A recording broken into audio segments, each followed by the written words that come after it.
ମୋର ପ୍ରିୟ ପିଲାମାନେ, ଆଶା କରୁଛି ଏହି ଭିଡ଼ିଓଟି ଆପଣମାନଙ୍କୁ ଭଲ ଲାଗିବ।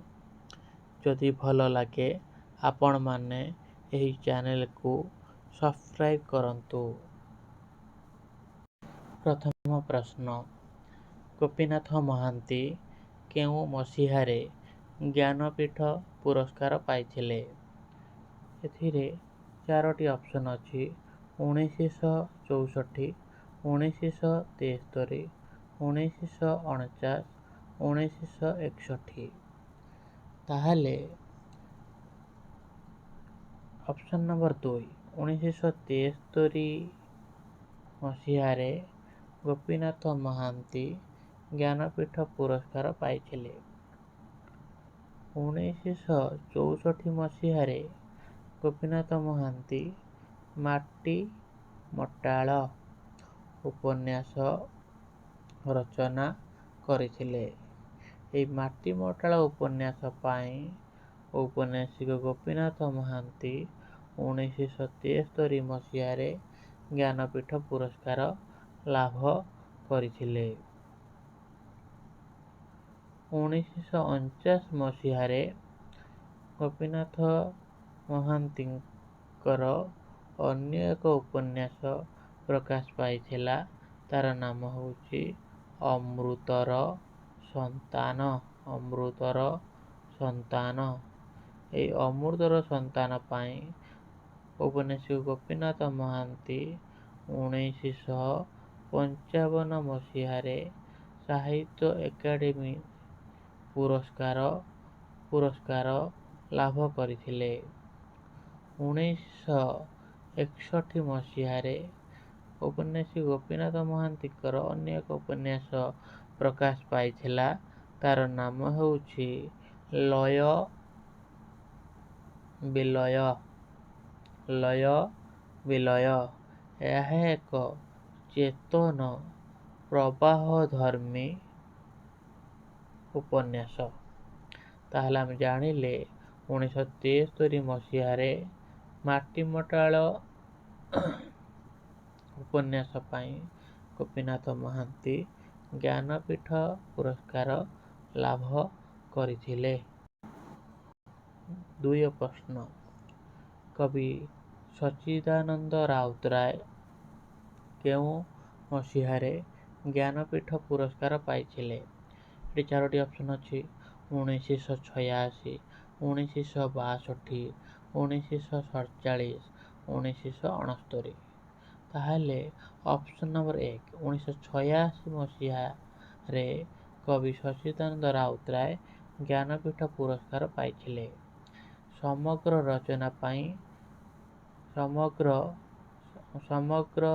ରଚନା ପାଇଁ କବି ସଚ୍ଚିଦାନନ୍ଦ ରାଉତରାୟ ଜ୍ଞାନପୀଠ ପୁରସ୍କାର ପାଇଥିଲେ। 1962 ମସିହାରେ କବି ରାଉତରାୟଙ୍କର ଅନ୍ୟ ଏକ କବିତା ସଂକଳନର ନାମ ହେଉଛି କବିତା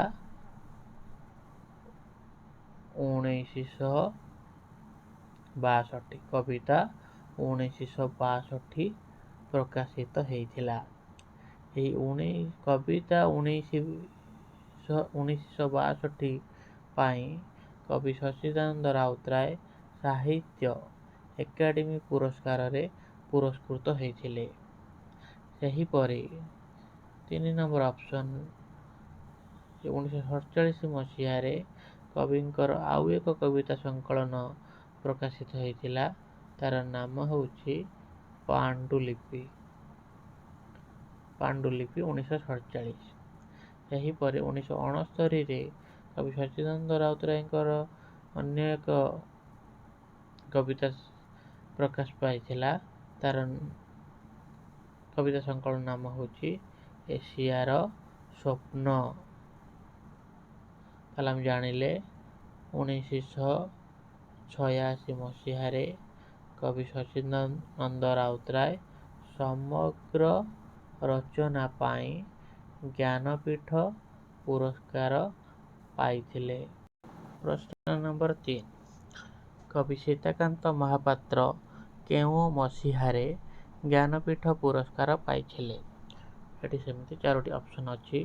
1993, 1963, 1971, 1984। ତାହେଲେ ଅପସନ୍ ନମ୍ବର 1 1993 ମସିହାରେ କବି ସୀତାକାନ୍ତ ମହାପାତ୍ର ସମଗ୍ର ରଚନା ପାଇଁ ଜ୍ଞାନପୀଠ ପୁରସ୍କାର ପାଇଥିଲେ। 1963 ମସିହାରେ ସୀତାକାନ୍ତ ମହାପାତ୍ରଙ୍କର ଅନ୍ୟ ଏକ କବିତା ସଂକଳନ ପ୍ରକାଶ ପାଇଥିଲା। ତାର ନାମ ହେଉଛି ଅଷ୍ଟପଦୀ। 1963 ଅଷ୍ଟପଦୀ। ଏଥିରେ ସର୍ବମୋଟ 8ଟି କବିତା ସ୍ଥାନ ପାଇଥିବାରୁ କବିତା ସଂକଳନର ନାମ ଅଷ୍ଟପଦୀ। ସେହିପରି 1971 ମସିହାରେ କବି ସୀତାକାନ୍ତ ମହାପାତ୍ରଙ୍କର ଅନ୍ୟ ଏକ କବିତା ସଂକଳନ ଶବ୍ଦର ଆକାଶ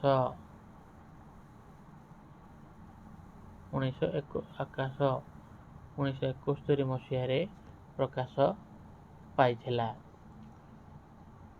ଏହି ଶବ୍ଦର ଆକାଶ କବିତା ସଂକଳନଟି 1978 ମସିହାରେ କେନ୍ଦ୍ର ସାହିତ୍ୟ ଏକାଡେମୀ ପୁରସ୍କାର ଲାଭ କରିଥିଲା।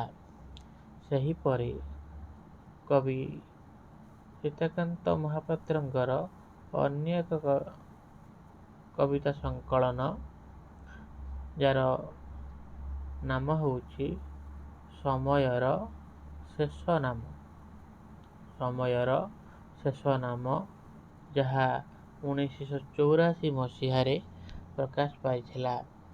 ତାହେଲେ ଆମେ ଜାଣିଲେ 1993 ମସିହାରେ କବି ସୀତାକାନ୍ତ ମହାପାତ୍ର ସମଗ୍ର ରଚନା ପାଇଁ ଜ୍ଞାନପୀଠ ପୁରସ୍କାର ପାଇଥିଲେ। ଚତୁର୍ଥ ପ୍ରଶ୍ନ, ଔପନ୍ୟାସିକା ପ୍ରତିଭା ରାୟ କେଉଁ ମସିହାରେ ଜ୍ଞାନପୀଠ ପୁରସ୍କାର ପାଇଥିଲେ? 2011, 1985, 2008, 2004। ତାହେଲେ ଅପସନ୍ ନମ୍ବର 1 2011 ମସିହାରେ ଔପନ୍ୟାସିକା ପ୍ରତିଭା ରାୟ ସେହିପରି ସମଗ୍ର ରଚନା ପାଇଁ ଜ୍ଞାନପୀଠ ପୁରସ୍କାର ପାଇଥିଲେ। 2011 1985 ମସିହାରେ ଔପନ୍ୟାସିକା ପ୍ରତିଭା ରାୟଙ୍କର ଅନ୍ୟ ଏକ ଉପନ୍ୟାସ ପ୍ରକାଶ ପାଇଥିଲା, ଯାର ନାମ ଯାଜ୍ଞସେନୀ। 2008 ମସିହାରେ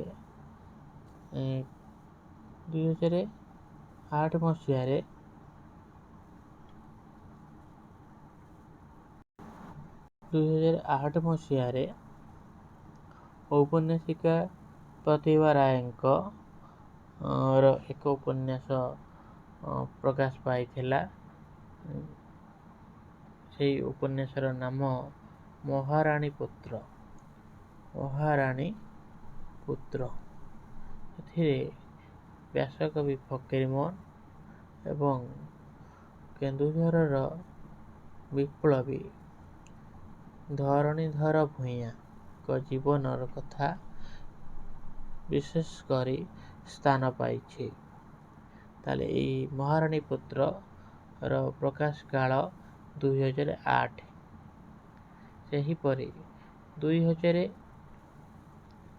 ମସିହାରେ ଔପନ୍ୟାସିକା ପ୍ରତିଭା ରାୟଙ୍କର ଅନ୍ୟ ଏକ ଉପନ୍ୟାସ ପ୍ରକାଶ ପାଇଥିଲା। ସେହି ଉପନ୍ୟାସର ନାମ ହେଉଛି ମଗ୍ନମାଟି। ଏହି ମଗ୍ନମାଟିରେ 1999 ମସିହାରେ ଯେଉଁ ମହାବାତ୍ୟା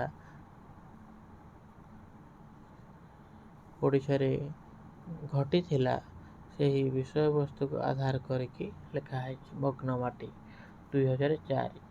ତାହେଲେ 2011 ମସିହାରେ ଔପନ୍ୟାସିକା ପ୍ରତିଭା ରାୟ ସମଗ୍ର ରଚନା ପାଇଁ ଜ୍ଞାନପୀଠ ପୁରସ୍କାର ଲାଭ କରିଥିଲେ। ଯଦି ଭିଡ଼ିଓଟି ଆପଣମାନଙ୍କୁ ଭଲ ଲାଗିଥାଏ ତାହେଲେ ସବସ୍କ୍ରାଇବ୍ କରିବେ। ଧନ୍ୟବାଦ।